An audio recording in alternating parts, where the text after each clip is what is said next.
¿Qué sucede cuando un ministro bautista, que ha pasado 35 años predicando apasionadamente su propia interpretación del cristianismo, tiene una experiencia cercana a la muerte que trastoca todo lo que cree? Siga su viaje mientras se enfrenta a una revelación desgarradora sobre la salvación y la eternidad, desentrañando verdades que nunca imaginó. Mi nombre es Samuel Miller. Tengo 58 años, estoy casado con mi amada esposa, Abigail, y soy el orgulloso padre de 2 hijos extraordinarios. Durante más de 3 décadas, he vivido en una cómoda casa de 2 pisos ubicada en Springfield, Missouri, donde serví como pastor de Grace Community Chapel. Mi vida giraba en torno a mi ministerio y creía que lo tenía todo resuelto. Había dirigido innumerables sermones, bautizado a cientos de almas y dedicado mis días a guiar a otros hacia lo que pensaba que era la verdad última. Era una serena mañana de martes de abril, del tipo que llena el aire con el aroma de las flores en ciernes y susurros de renovación primaveral. Me senté en mi estudio, una habitación tranquila adornada con libros de teología y fotografías familiares, escribiendo a máquina el sermón del domingo que tenía intención de pronunciar.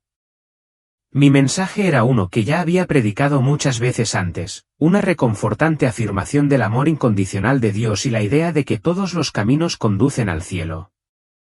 Para mí, la salvación no estaba limitada a unos pocos elegidos, sino abierta a todos, independientemente de su camino espiritual. La ligera brisa que entraba por la ventana abierta se mezclaba con el tenue aroma de mi té, ahora frío, y ofrecía una sensación de tranquilidad que había llegado a dar por sentado. Mientras trabajaba, no tenía ni la menor idea de que, en 24 horas, mi comprensión de la salvación, el cielo y el infierno se desmantelaría por completo. A lo largo de los años, me enorgullecí de ser un ministro inclusivo y de mente abierta. Mis sermones enfatizaban con frecuencia un tema unificador: todas las religiones, sin importar sus diferencias, conducen a la misma cumbre divina.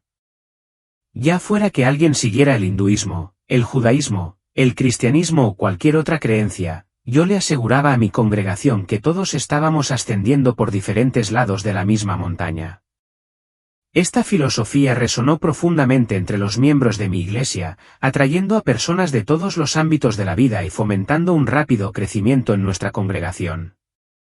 Esa noche, sin embargo, una tarea mundana desencadenaría una cadena de acontecimientos extraordinarios que cambiarían mi vida. Abigail me había estado insistiendo con delicadeza durante semanas para que solucionara el extraño sabor del agua del grifo, insistiendo en que el viejo pozo de nuestro patio trasero necesitaba una limpieza. A regañadientes, decidí hacer el trabajo yo mismo, sin estar dispuesto a gastar dinero en un servicio profesional. Tenía confianza en mi capacidad para hacerlo, a pesar de no tener experiencia real en tales asuntos. En retrospectiva, esta decisión, basada en una obstinada confianza en mí mismo, marcaría el punto de inflexión de mi vida. Cuando el sol se hundió en el horizonte y el aire de abril se volvió más fresco, me encontré en el patio trasero, luchando con el antiguo pozo de agua. Tomé prestado el equipo de limpieza de grado industrial de mi vecino y sentí una oleada de determinación para completar la tarea antes del anochecer. El agua turbia se agitaba mientras trabajaba, cada movimiento acompañado por el zumbido mecánico de la maquinaria desconocida. Sin embargo, había señales a las que debería haber prestado atención, advertencias sutiles de que algo no iba bien. El equipo emitía sonidos inquietantes y la presión dentro de las tuberías parecía aumentar de forma ominosa. Pero seguí adelante, dejando de lado esas señales de alerta con la misma indiferencia casual que había aplicado sin darme cuenta a las verdades más profundas sobre la fe y la salvación. No sabía que las decisiones que tomé esa noche conducirían a un encuentro que destrozaría todo lo que había creído y cambiaría mi comprensión de la eternidad para siempre. Mientras me inclinaba precariamente sobre la abertura del pozo, ajustando con cuidado el aparato de limpieza, sentí una repentina sacudida de pánico. Algo no iba bien.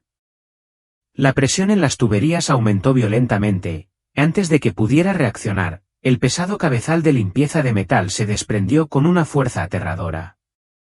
Me golpeó de lleno en la frente, y el impacto reverberó en mi cráneo como un trueno.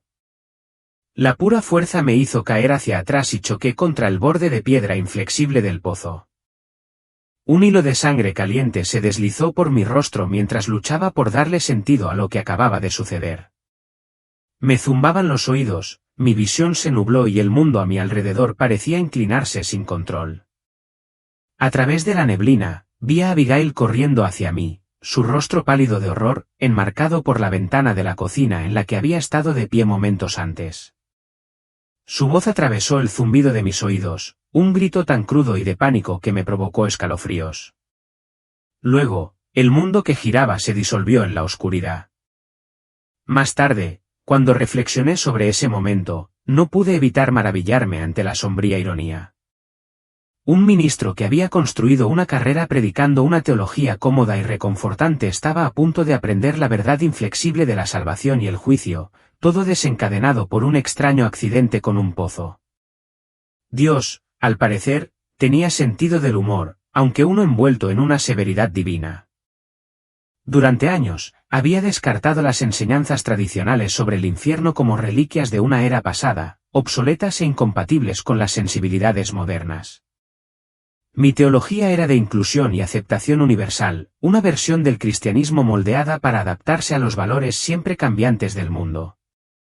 Había evitado intencionalmente predicar sobre el juicio, el arrepentimiento o la necesidad de adherirse a la verdadera fe. En cambio, mis sermones eran una mezcla de consejos de superación personal y pensamiento positivo, aderezados con la cantidad justa de escrituras para parecer doctrinalmente sólidos. Mi biblioteca estaba llena de libros que ensalzaban el diálogo interreligioso y la salvación universal.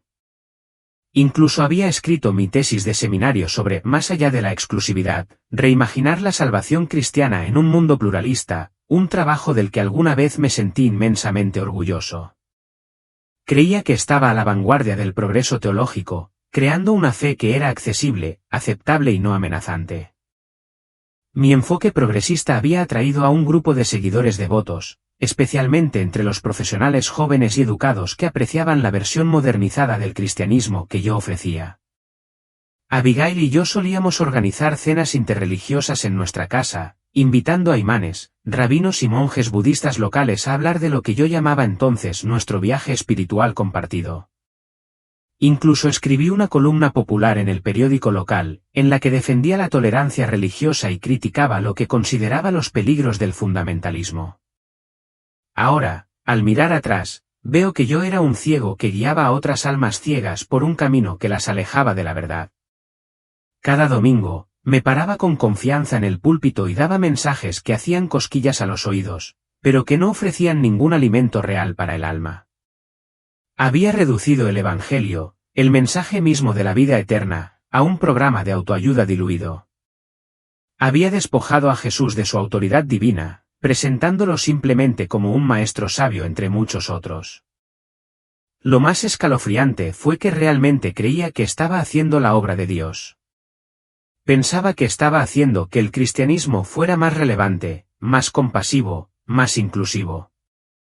El crecimiento de mi iglesia, los bancos llenos y los elogios de mi comunidad parecían confirmar mi éxito. Sin embargo, en realidad, estaba alejando a otros, y a mí mismo, de la única verdad que podía salvarnos.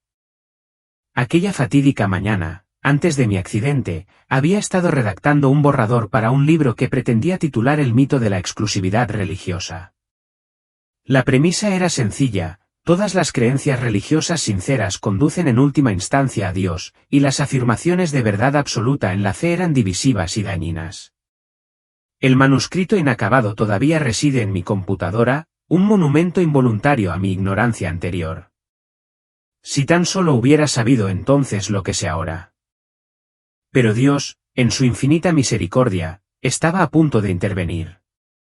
A través de mi experiencia cercana a la muerte, Él retiraría el velo, revelándome la cruda y aterradora realidad de la salvación, el juicio y la eternidad. La teología que había construido, tan cuidadosamente adaptada a las preferencias humanas, estaba a punto de desmoronarse ante la verdad divina. El último momento ordinario que recuerdo fue mirar mi reloj, eran las 5:17 de la tarde. Recuerdo que pensé que necesitaba terminar rápido antes de la cena. El famoso asado de Abigail estaba en la estufa, su rico aroma flotaba a través de la ventana abierta de la cocina y se extendía por el patio. No sabía que el reconfortante aroma del hogar sería la última experiencia sensorial normal que tendría en mi vida. Luego vino el accidente, y con él, el comienzo de una experiencia que alteraría para siempre mi comprensión de la vida, la muerte y la eternidad.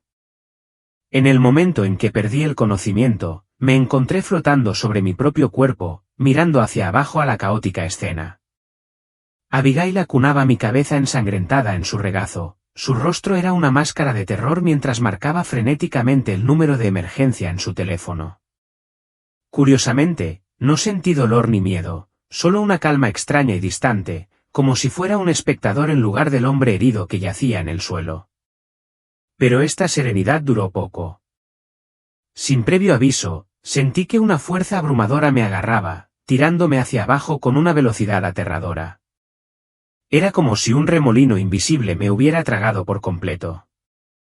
La escena brillante de mi patio trasero se desvaneció rápidamente, pero no como una puesta de sol. En cambio, parches de realidad parecieron desintegrarse a mi alrededor, reemplazados por una oscuridad invasora. No se trataba de una mera ausencia de luz, era una oscuridad sofocante y palpable que oprimía todo el espacio y que arrastraba consigo un peso opresivo. La temperatura empezó a subir. Al principio, era como entrar en una sauna, incómodo pero soportable. Sin embargo, en cuestión de segundos, se convirtió en un infierno insoportable. Mi instinto me hizo gritar, pero no se me escapó ningún sonido. No tenía voz, ni poder, y me precipitaba hacia el abismo. La oscuridad se volvió más siniestra y entonces me golpeó el olor. No era el olor mohoso del agua turbia del pozo que había estado limpiando unos momentos antes. Esto era mucho peor, un hedor repugnante a carne quemada mezclado con azufre, tan penetrante que parecía que me quemaría el ser. Al descender, me di cuenta de un sonido horrible, voces. Miles, no, millones de ellas, todas gritando de agonía. No era distante ni amortiguado, sino penetrante e inmediato, y me envolvió por completo. Los gritos eran distintos, podía escuchar voces individuales, cada una impregnada de su propio tormento único. Entonces, comenzó un fenómeno aún más aterrador. El conocimiento, puro, sin filtrar, innegable, se vertió en mi conciencia, superando cualquier barrera de comprensión. No fue como recordar o aprender, sino más bien como una descarga instantánea de la verdad.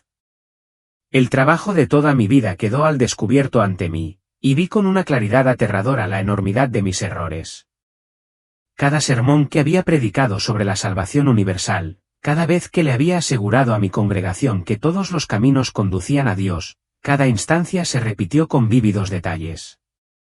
El peso de esos momentos me aplastó, yo era responsable de las almas que había engañado. Mientras seguía cayendo, comencé a encontrarme con otros, espíritus que también descendían al abismo. Para mi horror, reconocí a muchos de ellos. Eran personas de mi congregación, individuos a quienes había consolado con mis falsas enseñanzas. Volvieron sus ojos angustiados hacia mí, sus rostros deformados por el dolor y la traición. Nos dijiste que estábamos a salvo, gritó uno de ellos. Era la señora Thompson, una mujer amable que había asistido a nuestras reuniones interreligiosas, mezclando sus creencias budistas con las ideas cristianas que escuchaba en la iglesia. Le había asegurado que su sinceridad sería suficiente, que su devoción a sus prácticas la llevaría a Dios. Apareció otra figura, el Dr. Harrison, nuestro director del coro. Había fallecido hace 5 años, y le había asegurado, una y otra vez, que Dios lo aceptaba exactamente como era, sin necesidad de arrepentimiento o transformación. Ahora, con el rostro desencajado por el tormento, me miró fijamente, su angustia gritaba más fuerte que cualquier palabra. Cuanto más descendía, más horroroso se volvía el paisaje. Empecé a ver cámaras, cada una llena de sufrimiento más allá de la comprensión humana.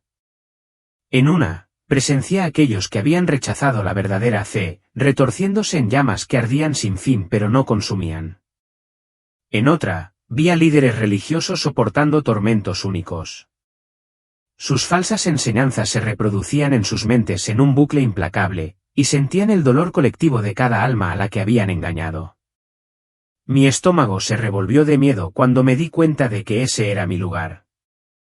Entre las innumerables cámaras, vi un espacio lleno de seguidores de otras religiones.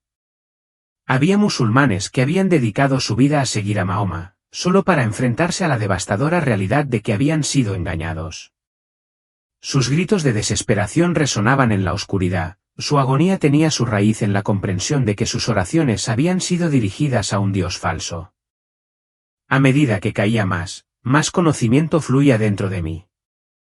La verdad sobre la salvación era innegable, no bastaba con tener fe, tenía que ser la fe correcta. Requería obediencia a los mandamientos de Dios, participación en los sacramentos adecuados y el poder transformador del arrepentimiento. Mis años de predicar un evangelio de conveniencia e inclusión, de ofrecer un mensaje falso de salvación fácil, habían sido peores que un error, habían sido espiritualmente letales. Vi innumerables almas que, durante sus vidas terrenales, habían abrazado las enseñanzas de la nueva era, creyendo que podían crear sus propias verdades espirituales. Estas personas habían vivido según el mantra de la autoiluminación, moldeando sus realidades como mejor les parecía. Ahora, se enfrentaban a la verdad inquebrantable del juicio divino. Sus creencias autoconstruidas, que antes parecían tan poderosas, se disolvieron bajo el peso de la realidad eterna y absoluta de Dios. En ese lugar, el tiempo parecía no tener sentido, lo que parecían eones podrían haber sido meros momentos, o viceversa. El sufrimiento que presencié no se limitaba al tormento físico, aunque el calor abrasador y la agonía implacable eran inimaginables. El dolor más profundo era espiritual, una desesperación profunda y aplastante que provenía de estar separado de Dios. Enfrentarse a la verdad demasiado tarde, sabiendo que era irreversiblemente definitiva, era un tormento indescriptible. A medida que descendía más, las revelaciones se volvían cada vez más personales. Cada una me impactó con una claridad innegable. Se me mostró cómo mi supuesta teología progresista había desafiado la verdad eterna de Dios en cada paso. Mis enseñanzas sobre el relativismo moral y la salvación universal habían adormecido a la gente con una falsa sensación de seguridad, consolándola con mentiras mientras la alejaba del arrepentimiento genuino. El descenso me llevó a lo que parecía ser un enorme anfiteatro de angustia. Allí, el sufrimiento de los líderes religiosos era claro y desgarrador. Vi a pastores y maestros reviviendo sus falsos sermones en un bucle sin fin, cada error resaltado dolorosamente. Otros estaban rodeados por las almas que habían engañado, sus acusaciones resonaban como truenos en una tormenta infinita de arrepentimiento. Una figura me llamó la atención, un prominente teleevangelista al que había admirado durante años. Había dedicado su vida a predicar un evangelio de prosperidad, prometiendo riquezas y éxito a quienes sembraran semillas de fe en su ministerio. Ahora, se retorcía en un tormento implacable. Sus enseñanzas materialistas quedaron expuestas como lo que realmente eran, una distorsión cruel del evangelio que había dejado a innumerables almas espiritualmente en bancarrota. La verdad sobre la salvación se estaba grabando a fuego en mi conciencia con una intensidad de la que no podía escapar. Solo había un camino al cielo, una fe verdadera, un camino inmutable hacia la salvación. Todos mis sofisticados argumentos sobre el pluralismo religioso y la armonía interreligiosa quedaron al descubierto como velos de engaño, mentiras astutas que habían oscurecido la simple verdad. A medida que me hundía más, encontré una sección reservada para quienes habían celebrado y promovido estilos de vida pecaminosos, alentando a otros a adoptar prácticas que desafiaban directamente los mandamientos de Dios.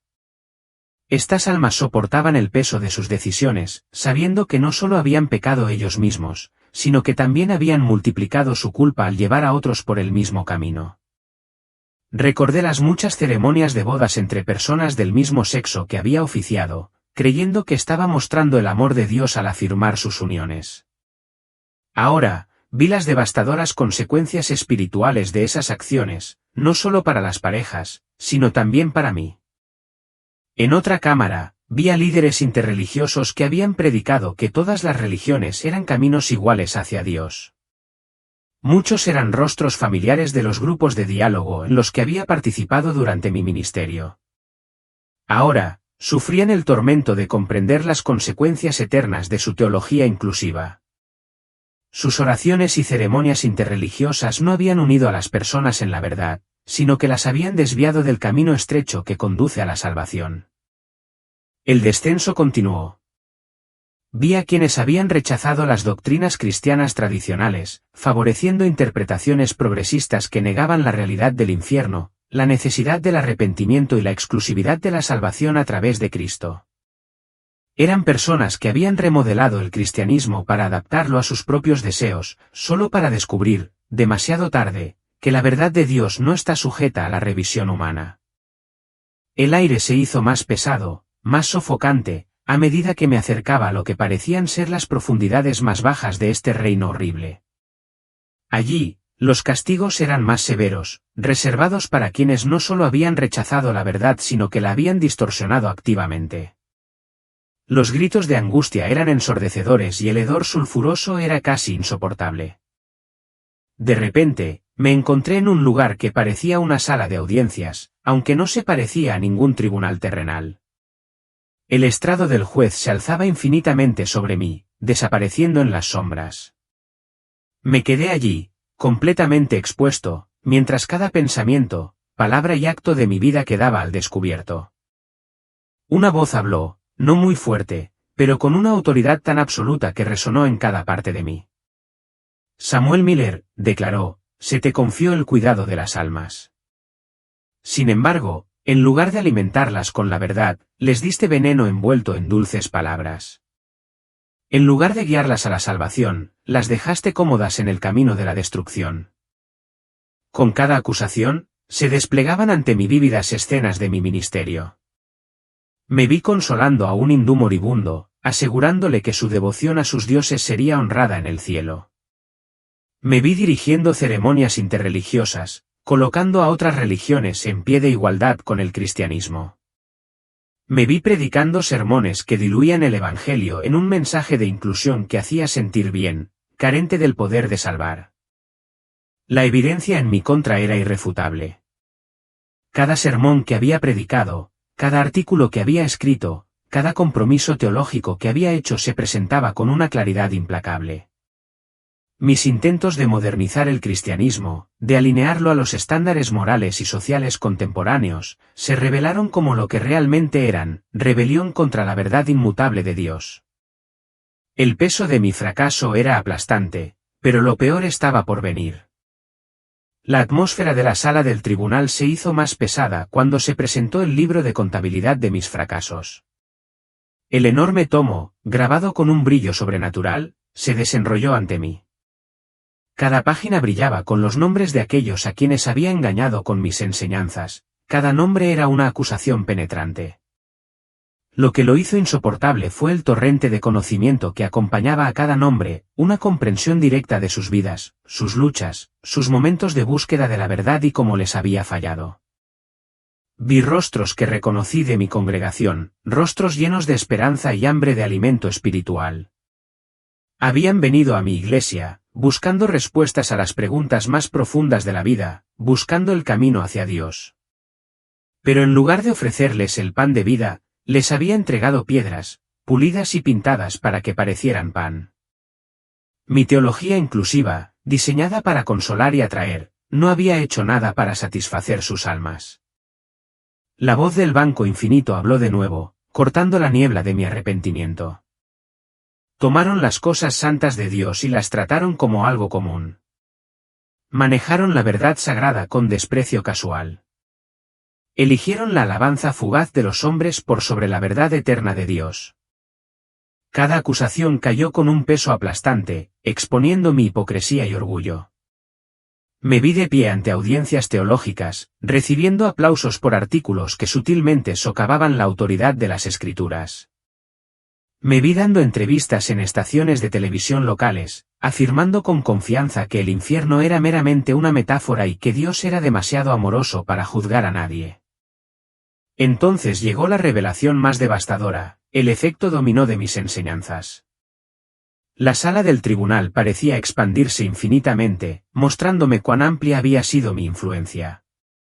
Vi a otros pastores citando mis artículos, utilizándolos para justificar sus propios compromisos doctrinales. Vi a estudiantes de seminario leyendo mis libros, adoptando mis ideas y difundiéndolas a sus propios rebaños. Cada enseñanza falsa se propagó como un virus, infectando innumerables vidas. El juicio divino fue meticuloso, rastreando cada efecto hasta su origen, yo. El peso de todo esto me aplastó.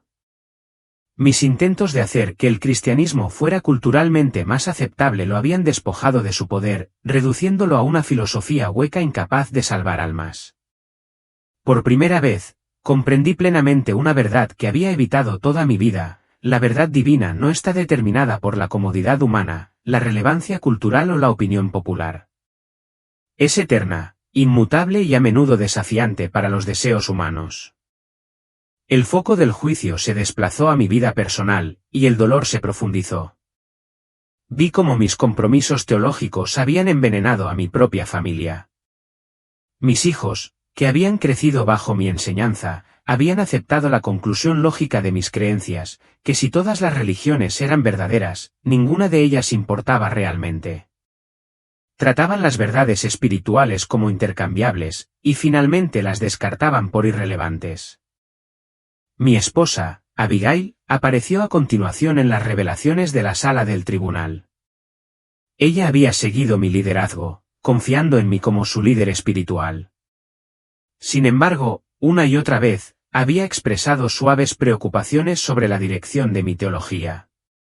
Vi los momentos en que había vacilado, sugiriendo que tal vez nos estábamos desviando de la verdad. Pero yo, hinchado de orgullo intelectual, había descartado sus preocupaciones como obsoletas y poco sofisticadas. El examen se volvió dolorosamente específico. Se revelaron caso tras caso de negligencia pastoral, cada uno como una daga en mi alma. Vi cómo la gente venía a mí, destrozada por el pecado, en busca de guía y verdad. En lugar de señalarles el arrepentimiento y el poder transformador de Cristo, les había ofrecido lugares comunes vacíos sobre la autoaceptación y la verdad personal. Un recuerdo me hirió más profundamente que los demás. Un joven había acudido a mí luchando contra una adicción. Su rostro estaba marcado por la desesperación y sus ojos suplicaban ayuda. En lugar de dirigirlo hacia el poder redentor de Cristo, lo había derivado a un consejero secular, asegurándole que Dios comprendía sus luchas y lo amaba tal como era. Vi cómo su vida se desmoronaba en los meses siguientes, su sobredosis, su desesperación, finalmente, su muerte. Le había fallado por completo, no solo como pastor sino como representante del Evangelio. La voz divina habló de nuevo, con una autoridad inquebrantable. Se te confió el cuidado de las almas, pero elegiste consolarlas en el camino de la destrucción. Tuviste las palabras de vida, pero las cambiaste por el aplauso, la conveniencia y la aprobación del mundo. Caí de rodillas, abrumado por el peso de mi culpa. El libro de contabilidad estaba cerrado, pero su contenido ardía dentro de mí, un recordatorio eterno de mis fracasos. Ahora me daba cuenta, con una claridad brutal, de la profundidad de mi rebelión y de las consecuencias devastadoras de mis decisiones, no solo para mí, sino para todas las almas en las que había influido. La sala del tribunal quedó en silencio, el juicio se cernía sobre mí como una tormenta a punto de estallar. El peso de estas revelaciones era insoportable, y me oprimía como la fuerza aplastante de una montaña que se derrumba. Cada ejemplo de enseñanza falsa, cada compromiso de la verdad y cada alma engañada eran una prueba innegable de mi culpa. La voz del tribunal resonó en la sala una vez más, con un tono a la vez triste y decidido. Fuiste llamado a ser un centinela, declaró, pero silenciaste la alarma. Fuiste designado como pastor, pero guiaste a las ovejas directamente a las fauces de los lobos. Lo que siguió fue a la vez horroroso e ineludible. Se me mostraron las consecuencias eternas de mis decisiones, representadas con una claridad vívida e innegable en las vidas de individuos específicos. Allí estaba Thomas, un joven que se había acercado a mí con una sincera confusión sobre su sexualidad, en busca de orientación. En lugar de presentarle con amor la verdad de Dios y ofrecerle la esperanza de una transformación, yo había tomado el camino más fácil. Afirmé sus sentimientos, alentándolo a aceptar su yo auténtico sin examinar lo que eso significaba a la luz de la verdad divina. Ahora, vi a Thomas atrapado en el tormento, las cadenas de sus luchas más atadas que nunca, y supe que mis palabras habían jugado un papel en su sufrimiento. El juicio avanzaba implacablemente, sin escatimar detalles. Sara apareció a continuación, una estudiante universitaria ansiosa y cuestionadora que había crecido en un hogar cristiano. Había venido a mí llena de dudas sobre su fe y buscando respuestas sobre la validez de otras religiones. En lugar de proporcionarle el fundamento firme de la verdad cristiana, alenté su exploración, sugiriendo casualmente que todos los caminos espirituales contenían elementos de verdad. Con el tiempo, abandonó el cristianismo por completo, abrazando una mezcla enredada de budismo y filosofías de la nueva era. Al observar cómo se desarrollaba su vida, sentí el peso de cada palabra mal pronunciada y de cada oportunidad que había desperdiciado. La voz volvió a tronar, sacudiendo los cimientos mismos de mi alma. La sangre de estas almas está en tus manos. Se te confiaron las palabras de vida, pero las cambiaste por el aplauso fugaz del mundo. A medida que se desarrollaban las escenas, el alcance de mis errores se amplió. Se me mostró algo aún más terrible, el impacto duradero de mis enseñanzas mucho después de que mi vida hubiera terminado. Mis libros, artículos y sermones grabados seguirían influyendo en los demás, esparciendo veneno espiritual a través de las generaciones venideras. No fueron solo mis propios errores, el legado de mis compromisos se extendería hacia afuera, atrapando a innumerables personas en los mismos engaños. La escena cambió abruptamente y me encontré en una enorme biblioteca diferente a todo lo que había visto antes. Era magnífica pero aterradora. En lugar de libros, las enormes estanterías contenían orbes brillantes, cada uno conteniendo el viaje espiritual completo de una sola alma. Uno por uno, estos orbes iluminaban historias de vidas que mis enseñanzas habían tocado y dañado. Estaba María, que había asistido fielmente a mi iglesia durante 15 años. Procedía de una familia católica y anhelaba claridad y verdad. Sin embargo, en lugar de guiarla hacia la salvación, le había asegurado que todas las tradiciones religiosas eran igualmente válidas. Murió atrapada en una confusa mezcla de creencias, sin abrazar nunca del todo la verdad que había buscado. Luego llegó el Dr. James, un científico brillante que luchaba con la tensión entre la fe y la ciencia. En lugar de ayudarlo a ver la armonía entre ambas, le sugerí que viera la Biblia como una metáfora, despojándola de su poder y autoridad. Al final, descartó todas las verdades espirituales, creyendo que solo la ciencia tenía las respuestas a los misterios de la vida.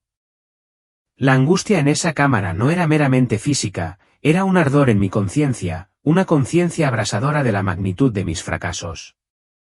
Cada revelación me dolía más que la anterior, y me obligaba a afrontar la gravedad de mi responsabilidad como maestro de la palabra de Dios. Había tratado lo sagrado como algo común, había reducido las verdades eternas a meras preferencias culturales y había reformulado los mandamientos divinos como sugerencias abiertas a la interpretación. Mis enseñanzas sobre el infierno, a las que había restado importancia por considerarlas metafóricas, habían llevado a muchos a una falsa sensación de seguridad, lo que les había hecho tomar el pecado a la ligera. Mi insistencia en el amor incondicional de Dios, mientras descuidaba su justicia, había envalentonado a la gente a permanecer en el pecado sin arrepentirse, confiando en que no habría consecuencias. La escena más desgarradora vino después, un vistazo a una realidad alternativa, lo que podría haber sido si hubiera permanecido fiel a la verdadera doctrina cristiana. Vi los mismos rostros, las mismas vidas, pero con un desenlace muy diferente. Jenny, una joven enredada en la brujería, encontró una liberación genuina cuando se enfrentó a los peligros espirituales de sus prácticas. Mark, un hombre esclavizado por la adicción a la pornografía, experimentó la libertad cuando defendí la gravedad del pecado y le señalé el poder transformador de Cristo. Aunque no todos aceptaron la verdad, algunos lo hicieron, y sus vidas cambiaron para siempre. El potencial de redención había estado ahí todo el tiempo, si tan solo hubiera sido fiel. Las revelaciones fueron despiadadas y desprendieron cada capa de mi influencia. Vi cómo mis interpretaciones progresistas de las Escrituras habían animado a otras iglesias de mi comunidad a diluir sus enseñanzas. Pastores más jóvenes que me consideraban un mentor adoptaron mi enfoque, perpetuando el ciclo de compromiso. El efecto dominó fue asombroso, miles de almas engañadas, no solo por mis palabras sino por las de aquellos a quienes había influido. El peso de estas verdades me abrumaba, dejándome en un estado de desesperación y profundo arrepentimiento. Cada oportunidad perdida, cada enseñanza distorsionada, era un recordatorio eterno del costo de manejar mal la verdad de Dios. Entonces llegó la revelación más devastadora de todas. Se me mostró el destino eterno de quienes habían seguido mis enseñanzas, individuos que habían confiado en mí, solo para ser extraviados.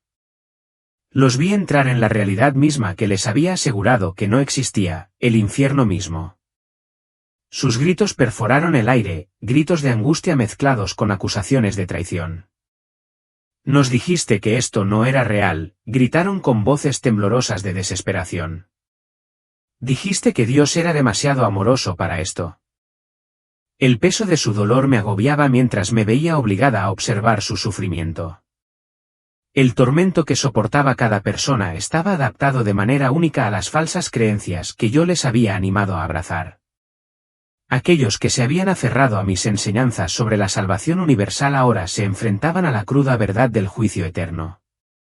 Aquellos que habían aceptado mis garantías de que sus estilos de vida pecaminosos eran aceptables para Dios ahora se daban cuenta del asombroso costo de sus decisiones.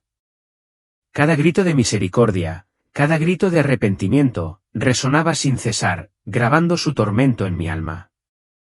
La visión se amplió y se me mostró un grupo de líderes interreligiosos con los que había colaborado durante mi ministerio, rabinos, imanes, monjes budistas, individuos a quienes les había asegurado con confianza que sus caminos hacia Dios eran tan válidos como el cristianismo. Ahora, se encontraban ante la terrible realidad de que solo hay un camino hacia la salvación, y yo había desempeñado un papel en convencerlos de que lo rechazaran. La voz que provenía del banco volvió a retumbar, llena de dolor y rabia. Estos no eran meros debates teológicos. Cada enseñanza falsa que difundiste era una piedra atada al cuello de quienes confiaban en ti, arrastrándolos cada vez más hacia la destrucción. La siguiente visión destrozó la poca determinación que me quedaba.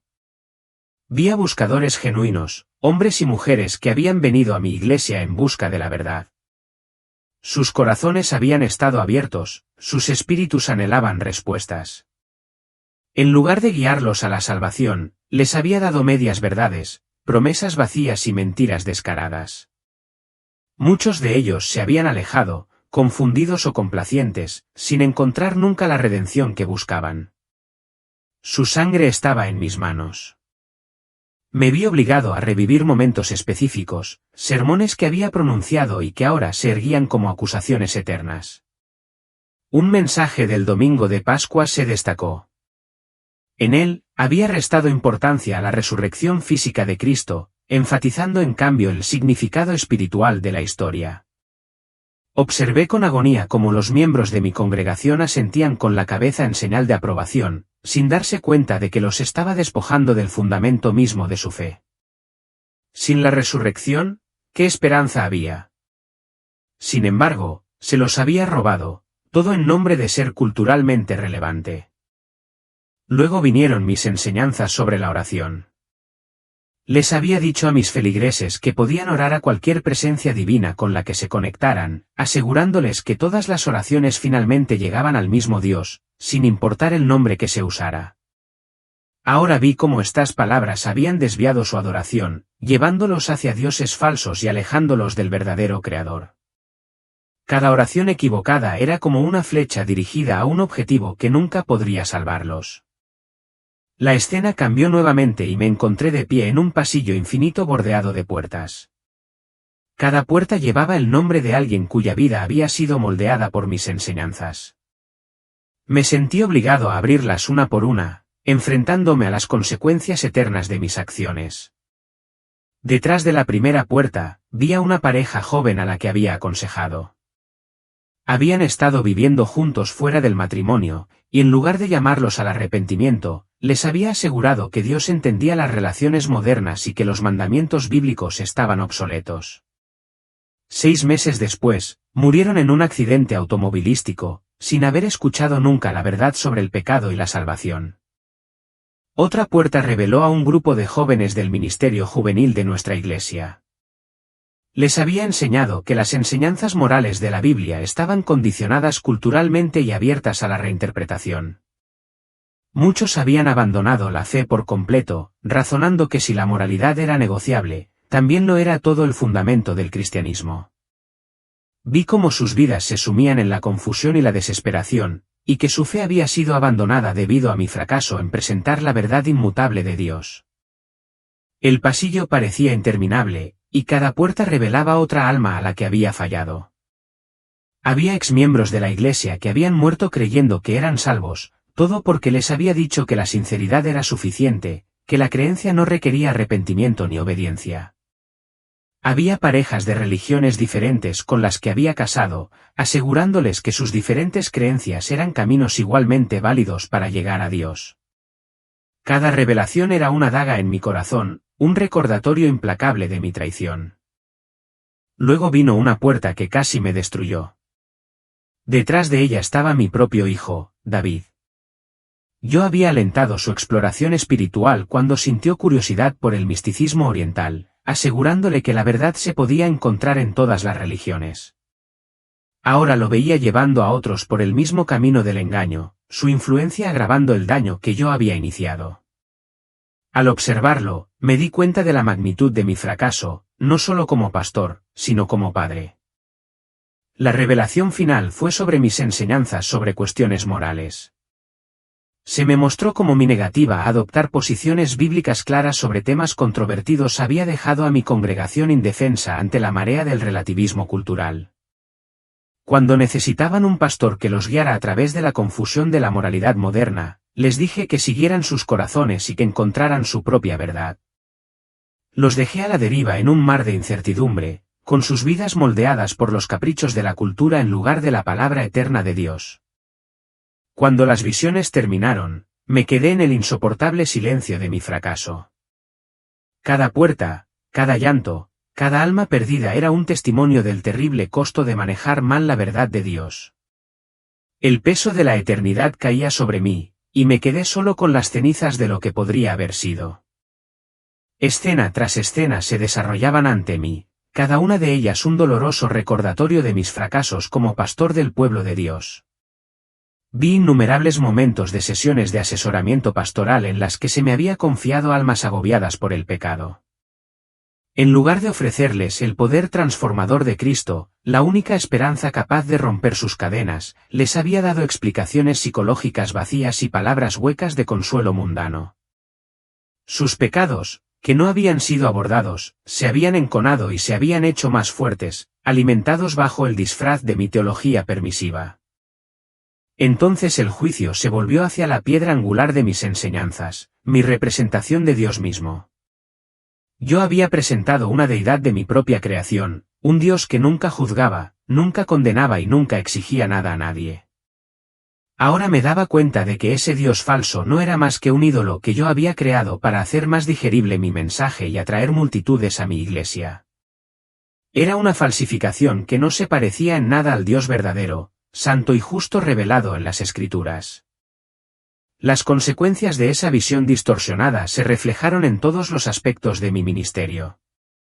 Mis oraciones, que deberían haber sido llantos sinceros al Dios vivo, quedaron expuestas como lugares comunes vacíos, carentes de reverencia o poder. Mi adoración, que en un tiempo debía glorificar al Creador, era superficial y egoísta. Mis enseñanzas, que deberían haber sido dadoras de vida, no tenían poder para desafiar o transformar corazones. Había reducido al Todopoderoso a nada más que un terapeuta cósmico, más preocupado por la comodidad humana que por la santidad divina. La voz desde el estrado tronó una vez más: ustedes hicieron mercancía de mi palabra. Vendieron mentiras envueltas en palabras agradables.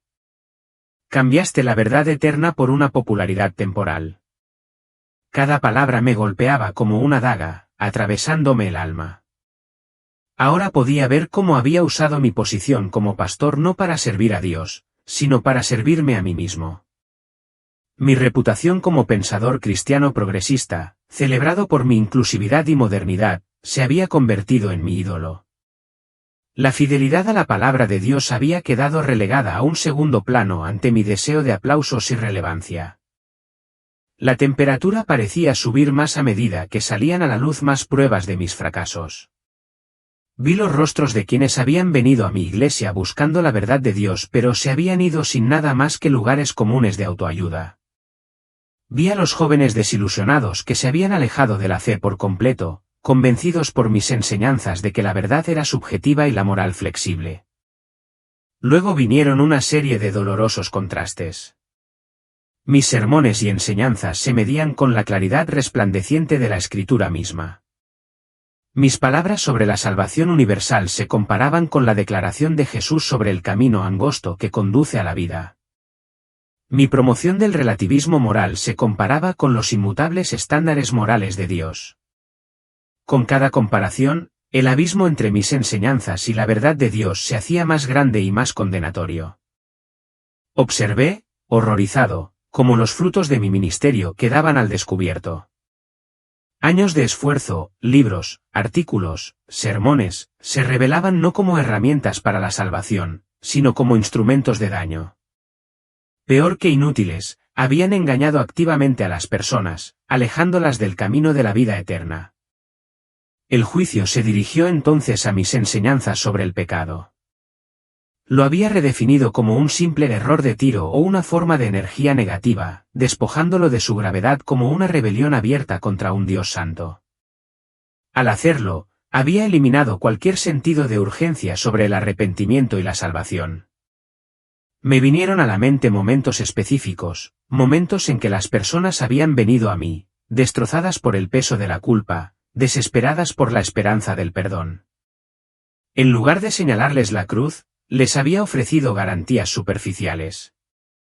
Dios te ama tal como eres, había dicho, omitiendo deliberadamente la verdad de que el amor de Dios exige transformación, que su gracia nos aleja del pecado, no nos lleva más profundamente a él. Luego vino el juicio sobre cómo había tratado la Escritura misma. Había enseñado a mi congregación a ver la Biblia como una colección de sugerencias útiles, no como la palabra autorizada de Dios.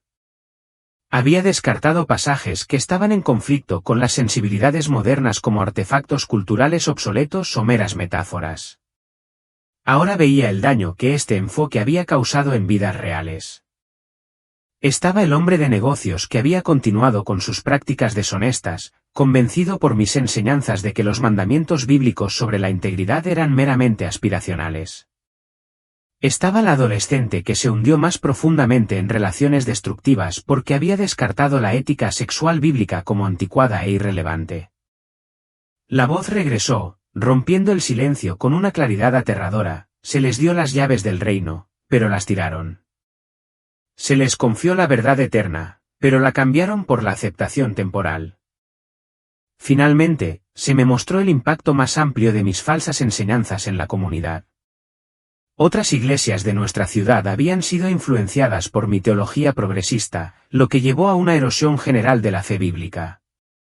Pastores jóvenes que me habían considerado un mentor habían adoptado mis puntos de vista comprometidos, perpetuando sin saberlo un ciclo de engaño. Las repercusiones fueron asombrosas, congregaciones enteras se extraviaron, no solo por mí, sino por aquellos a quienes había influenciado. Las visiones se difuminaron, cada una de ellas un recordatorio implacable de mi fracaso. Mi ministerio, una vez alabado por el mundo, quedó expuesto como lo que realmente era, una casa construida sobre arena, destinada a derrumbarse. Cuando el peso del juicio cayó sobre mí, me di cuenta de la magnitud de lo que había hecho. No solo había traicionado a Dios, sino que había puesto en peligro a innumerables almas en el proceso. La siguiente ola de revelaciones se centró en el aspecto más fundamental de mi ministerio, mi enseñanza sobre Jesús. Lo había presentado como un maestro sabio, un guía moral, pero había restado importancia a su verdadera deidad y su papel incomparable como salvador de la humanidad. Había sugerido que su audaz afirmación de ser el único camino hacia Dios no era más que una expresión de su contexto cultural, no la verdad eterna de Dios mismo. Ahora, me vi obligada a observar con agonía cómo morían las personas que habían confiado en mis enseñanzas acerca de Jesús, creyendo que él era solo uno de los muchos grandes líderes espirituales. Se presentaron ante el tribunal, con su fe puesta en un falso Cristo, uno que yo había creado para que se ajustara a mi propia cosmovisión, en lugar de en el verdadero Hijo de Dios. Se enfrentaron a una separación eterna de él, la sangre del Cordero no los cubrió, sus almas se perdieron en lo mismo que yo había negado. A medida que el calor se hacía aún más intenso, vi las devastadoras consecuencias de mi falsa enseñanza repercutir en los diferentes grupos dentro de mi congregación. Los miembros mayores que habían confiado en mí para pastorearlos en sus últimos años murieron con una falsa sensación de seguridad, sin saber que el consuelo que les había dado no era más que un velo que ocultaba la verdad. Las familias jóvenes, que habían confiado en mí para guiar a sus hijos en los caminos del Señor, habían recibido en cambio un evangelio diluido que no podía salvarlos de las trampas del enemigo. Se les había robado el fundamento sólido que solo la verdad completa e inquebrantable de las Escrituras podía proporcionar. Luego vino la devastadora revelación de mi influencia sobre otros líderes religiosos. Había participado en innumerables diálogos interreligiosos y eventos ecuménicos, promoviendo orgullosamente la idea de que todas las religiones eran caminos igualmente válidos para llegar a Dios. Ahora, veía con horror cómo estas actividades no habían abierto las puertas al verdadero evangelio, sino que habían ayudado a fortalecer la fe de la gente en las religiones falsas, atrincherándolas más en su engaño y menos abiertas al verdadero evangelio. Había fomentado un falso sentido de unidad, que se basaba en la negación de Cristo como el camino exclusivo a la salvación. El juicio se intensificó cuando se me mostró cómo mis enseñanzas sobre el cielo y el infierno habían causado un daño espiritual incalculable. Había descartado la realidad del castigo eterno, enseñando en cambio que el amor de Dios finalmente conquistaría a todos, sin importar la elección que hicieran en esta vida. Esta doctrina cómoda, carente de urgencia, había adormecido a la gente con una falsa sensación de seguridad. Sin la realidad del juicio eterno, el pecado ya no se veía como una ofensa contra un Dios santo, sino como un mero problema psicológico, que se podía explicar fácilmente. La salvación se volvió innecesaria en la mente de muchos, porque sin la realidad del juicio, no había nada de lo que salvarse. Entonces vino la escena que destrozó mi corazón por completo, las consecuencias de mi ministerio interreligioso. Había organizado servicios de adoración conjuntos con líderes de otras religiones, diciéndoles a todos que todos adorábamos al mismo Dios, solo que por medios diferentes. Ahora, vi con una claridad desgarradora cómo estos eventos habían consolidado la creencia de las personas en dioses falsos, volviéndolas más resistentes al Evangelio de Jesucristo. Salieron de estos eventos con una falsa seguridad de que su camino hacia Dios era tan válido como el que Jesús les ofrecía. Entonces me vi obligado a presenciar el doloroso recuerdo de un funeral que había celebrado para un hombre que había muerto en sus pecados. En lugar de aprovechar esa oportunidad para advertir a los vivos sobre la realidad del juicio, les había asegurado a todos que el fallecido estaba en un lugar mejor, a pesar de su claro rechazo del Evangelio y la salvación que solo se encuentra en Cristo. La presión aumentó nuevamente cuando me mostraron cómo mis enseñanzas habían afectado a las generaciones más jóvenes. Al grupo de jóvenes de mi iglesia se le había enseñado que podían encontrar su propia verdad y que Dios estaba de acuerdo con cualquier estilo de vida que eligieran. Muchos de ellos habían abandonado su fe por completo, sin ver ninguna razón para comprometerse con un sistema de creencias que yo les había presentado como nada más que una colección de verdades opcionales. No les había dado la verdad eterna e inquebrantable de la palabra de Dios, y ahora caminaban en la oscuridad. Entonces vino la serie de contrastes dolorosos, escenas que mostraban el abismo entre las falsas enseñanzas que yo había difundido y el verdadero evangelio de las Escrituras. Donde las Escrituras hablaban de arrepentimiento, yo había predicado la autoaceptación. Donde Dios pedía transformación, yo había ofrecido mera acomodación. donde se exigía santidad, yo había promovido la tolerancia, permitiendo que el pecado floreciera sin control en las vidas de quienes me habían sido confiados. La voz del banco habló de nuevo con un peso que se sentía como si 1000 yunques presionaran mi alma. Manejaste las cosas sagradas con desprecio casual. Cambiaste la verdad eterna por la popularidad momentánea. Elegiste la alabanza de los hombres por encima de la aprobación de Dios. El peso condenatorio de estas palabras cayó sobre mí, y vi con vívidos detalles cómo mis enseñanzas habían dañado particularmente a aquellos que luchaban con el pecado sexual. En lugar de ofrecerles la esperanza de transformación a través de Cristo, les había dicho que Dios los había hecho de esta manera y que Él bendecía cualquier relación que eligieran.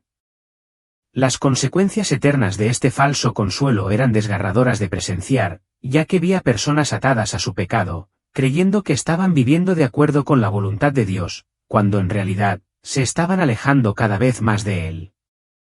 Particularmente horroroso fue ver cómo mis enseñanzas progresistas habían influido en los padres dentro de mi congregación. Muchos de ellos habían abandonado los principios bíblicos de crianza de los hijos, siguiendo mis garantías de que la moral cristiana tradicional estaba obsoleta e irrelevante. Sus hijos crecieron sin un fundamento moral, presa fácil de toda ideología destructiva que se les cruzara en el camino. Las consecuencias de mis enseñanzas se extendieron más allá de los individuos, infectando a las familias y a las generaciones futuras con ceguera espiritual.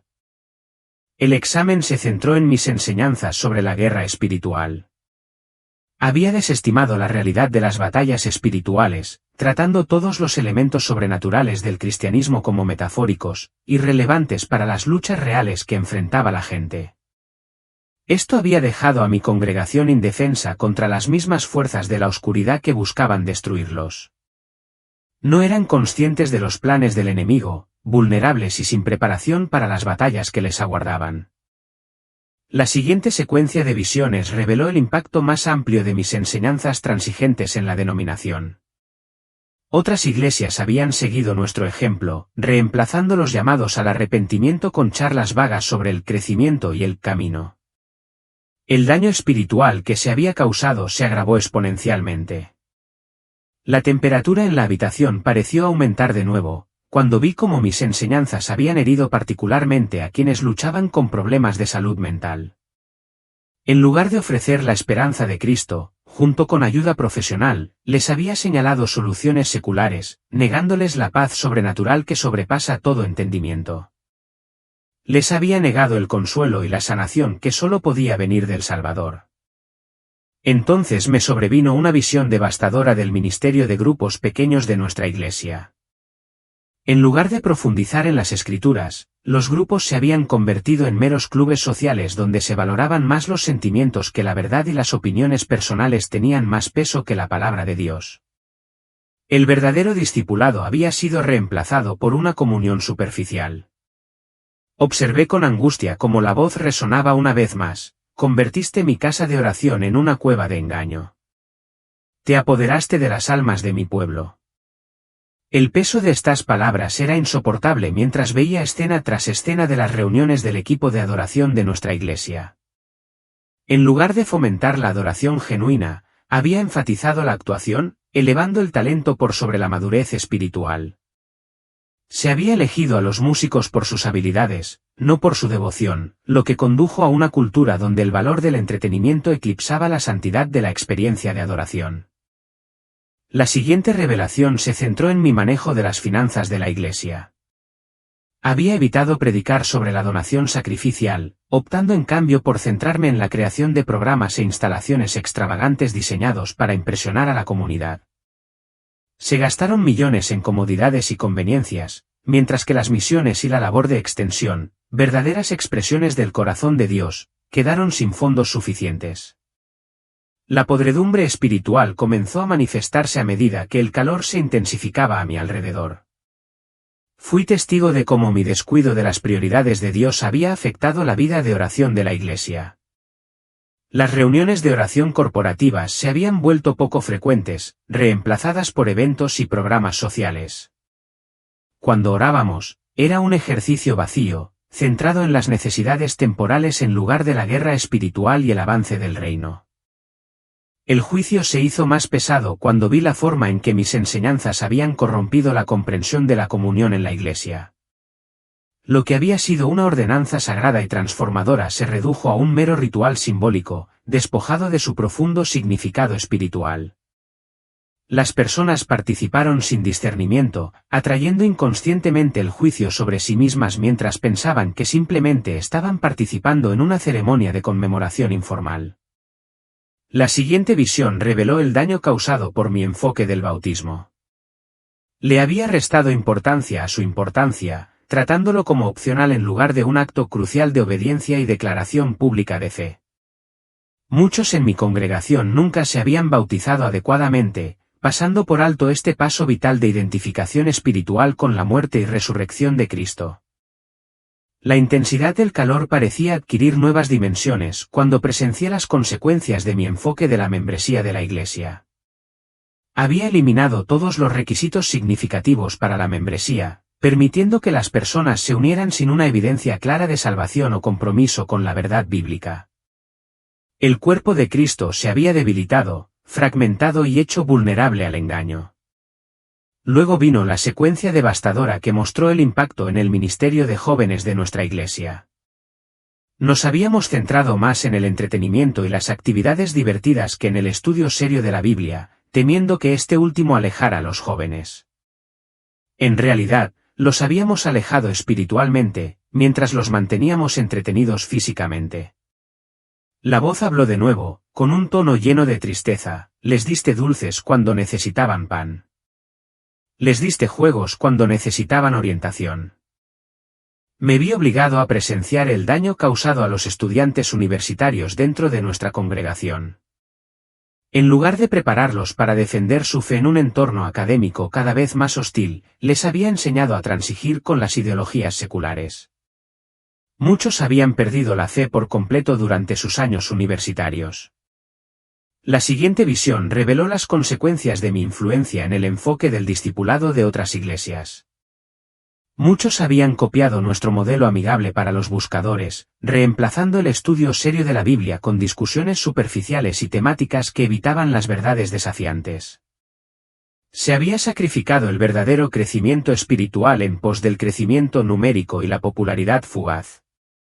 De repente, las visiones se detuvieron y me encontré de pie ante lo que parecía ser el tribunal del juicio final.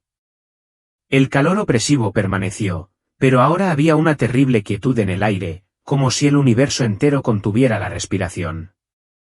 Todo lo que acababa de presenciar, cada enseñanza falsa, cada alma engañada, cada verdad comprometida, flotaba en la atmósfera como una nube espesa y sofocante. La voz habló con absoluta firmeza: Samuel Miller, has sido pesado en la balanza y has sido hallado falto. Tu ministerio se construyó sobre arena. Tus enseñanzas eran veneno y tu influencia llevó a muchos a la destrucción. Entonces llegó el momento más aterrador de todos. Se me mostró el número exacto de almas que se habían perdido eternamente debido a mis enseñanzas falsas. La cifra era asombrosa. Cada número representaba a una persona que había confiado en mi guía y había terminado en el camino ancho de la destrucción. Era más que un simple número, era cada rostro, cada vida, cada alma que había sido engañada por mi mensaje comprometido. Estaba devastado, paralizado por el peso de las consecuencias eternas de mis acciones. Pero antes de que pudiera pronunciarse la sentencia final, sucedió algo inesperado. El primer domingo después de que me dieron de alta del hospital, me presenté ante mi congregación y les conté todo. Les confesé cómo los había llevado por mal camino con enseñanzas falsas, cómo había comprometido la verdad de Dios para obtener la aceptación del mundo. Compartí mi experiencia del infierno y el juicio que había presenciado. La reacción fue inmediata e intensa. La mitad de la congregación se fue esa misma mañana. La junta de nuestra iglesia convocó una reunión de emergencia, sugiriendo que tomara un descanso. La escena cambió drásticamente. Sentí que me empujaban hacia arriba con una fuerza tremenda. El calor opresivo comenzó a disminuir y la oscuridad retrocedió, reemplazada por una luz tenue en la distancia.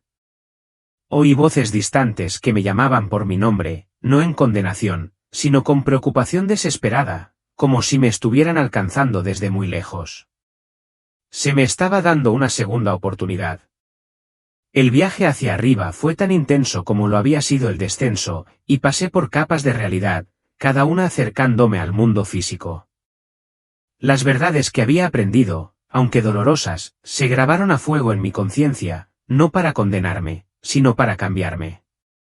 Mientras me acercaba a lo que de alguna manera sabía que era mi cuerpo, experimenté una revelación final. Se me mostraron dos futuros posibles. En uno, volví a mis viejas formas de enseñanza falsa, lo que me llevó a un juicio aún peor al final. En el otro, usé esta experiencia para enseñar la verdad y ayudar a otros a evitar el destino que acababa de presenciar. La elección era clara. Aunque sabía que caminar por el camino de la verdad no sería fácil y que me costaría amigos, reputación y posiblemente hasta mi puesto en la iglesia, entendí que los horrores que había presenciado en el infierno hacían que estas pérdidas potenciales parecieran insignificantes. Las consecuencias eternas de mis acciones eran demasiado graves para ignorarlas. Se me había dado una segunda oportunidad, un regalo de misericordia. Y no la desperdiciaría. Durante mi rápido ascenso, verdades claves se grabaron a fuego en mi mente con una claridad sobrenatural, que la salvación viene solo por medio de Jesucristo, que el infierno es terriblemente real, que la verdadera fe se evidencia por las buenas obras, que la Biblia es absolutamente verdadera y autoritativa, y que hay que enfrentar el pecado y arrepentirse de él, no simplemente aceptarlo o justificarlo. El calor fue disminuyendo a medida que me levantaba, pero el recuerdo seguía vívido, un recordatorio permanente de lo que les espera a quienes rechazan o distorsionan la verdad de Dios. Todavía podía oír los gritos de los condenados, todavía podía ver los rostros de aquellos a quienes había engañado. Estos recuerdos cambiarían para siempre mi forma de abordar el ministerio. Al acercarme a mi cuerpo, experimenté una última visión. Me vi de pie en mi púlpito, predicando la verdad sin concesiones a una congregación mucho más pequeña. Muchos se habían ido, incapaces de aceptar la fuerte carne de la palabra de Dios después de años de ser alimentados con comida basura espiritual. Pero los que se quedaron estaban fortaleciéndose en su fe, sus vidas genuinamente transformadas por el poder del Evangelio. La voz habló una última vez, no en juicio, sino en una solemne advertencia: se les ha mostrado estas cosas no para su destrucción, sino para la salvación de muchos. Digan lo que han visto y oído. Teman a Dios, no a los hombres. Entonces vino un momento de dolor abrasador cuando mi espíritu se reunió con mi cuerpo físico. El olor estéril del desinfectante del hospital reemplazó el hedor sulfuroso del infierno. El pitido de los monitores médicos reemplazó los gritos de los condenados, pero las verdades que había aprendido quedaron grabadas permanentemente en mi conciencia. Han pasado 8 meses desde mi experiencia cercana a la muerte y todo ha cambiado. Los médicos me dijeron que estuve clínicamente muerto durante 9 minutos después del accidente del pozo. Llamaron a mi recuperación milagrosa, si tan solo supieran la mitad. Encontré un año sabático para procesar mi trauma. Varios pastores locales, que alguna vez fueron mis amigos cercanos, se distanciaron públicamente de mí. Uno incluso sugirió que había sufrido daño cerebral por el accidente. Pero algunos se quedaron. Los que se quedaron tenían hambre de la verdad, estaban cansados de la comida basura espiritual. Empezamos de nuevo desde lo básico, enseñando sobre el pecado, la salvación, el arrepentimiento y la realidad del juicio eterno. Nuestro número se redujo de 900 a apenas 100, pero los que se quedaron experimentaron una transformación genuina. Vendí el gran edificio de nuestra iglesia y ahora nos reunimos en un gimnasio alquilado de la escuela.